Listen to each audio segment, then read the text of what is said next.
बधाई हो दोस्तों। हिंदुस्तान के सबसे लाडले मेहमान को फिर से छुट्टी मिल गई।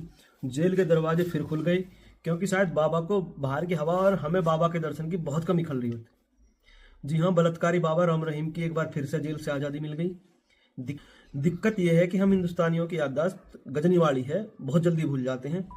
फ्लैशबैक में चलो, ये वो आदमी है जिसने अपने ही आश्रम में, जिसे वो भक्ति का घर कहता था, वहां 2 नाबालिग लड़कियों के रेप किया।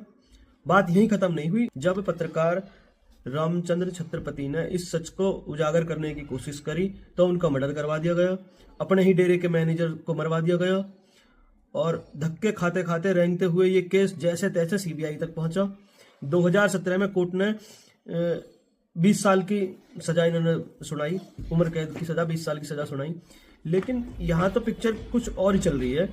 सजा होने के बाद, न्यायालय के डिसीजन के बाद 2017 के बाद से अब तक ये 15 बार बेल ले चुके हैं। बेल पे बाहर आ जाकर 2 दिन, 4 दिन, 10 दिन, 40 दिन, मतलब कुल मिलाकर 15 बार में 406 दिन की छुट्टी मिल चुकी है इन्हें। भैया साल की छुट्टी तो सरकारी नौकरी वाले ने भी ना मिलती। एक साल की, मतलब 406 दिन, मतलब 1.25 साल की छुट्टी बैठ रही है। हरियाणा सरकार ने तो 2022 में अपने पैरोल के नियम को ही बदल डाला ताकि महाराज को बाहर आने में कोई कष्ट न हो। अगस्त 2025 में जब ये बाहर आया तो इन्हें Z+ सिक्योरिटी दी गई। पूरी दुनिया का नक्शा उठा के देखो, पाकिस्तान से लेकर अमेरिका तक, मुझे एक देश ऐसा बता दो जहां रेपिस्ट को सरकार VIP सुरक्षा दे रही होगा, जो कन्विक्टेड है, जिसे सजा हो चुकी है, मान लिया है कि हाँ ये दोषी है। लेकिन हमारे महान भारत में तो सब कुछ मुमकिन है। टाइमिंग देख रहे हो आप? पैरोल का लड्डू अक्सर इलेक्शन से ठीक पहले ही फूटता है। चाहे बीजेपी हो या कांग्रेस, सब एक ही दर पर माथा टेकते हैं, सत्संग सुनते हैं, क्योंकि वोट बैंक का चक्कर बहुत तगड़ा है। अब जरा सिक्के का दूसरा पहलू देखिए। एक तरफ ये बाबा है और दूसरी तरफ और सोनम वांगचू जैसे महान लोग हैं जो जेल में हैं।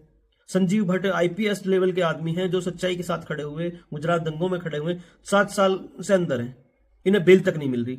लेकिन बाबा को Z+ सिक्योरिटी दी जा रही है और आप उम्मीद लगाए बैठे हुए कि बेटी अंकिता भंडारी को इंसाफ मिलेगा, जहां पहले ही रेपिस्ट धड़ाधड़ बेल दे रहे हैं। इस VIP का नाम बाहर आएगा जिसने वंतारा रिजॉर्ट में गंदा खेल खेला उत्तराखंड में उस बेटी के साथ, नहीं आएगा, और किसी के नाम पे पर्चा फट जाएगा और सब कुछ शांत हो जाएगा। जिस देश में बलात्कारी का सत्संग सुना जाए और उसे VIP ट्रीटमेंट दिया जाए, VIP सिस्टम पूरा सिक्योरिटी से लेकर हर चीज उसके साथ हो गए, तो इसका अंदाजा आप खुद लगाओ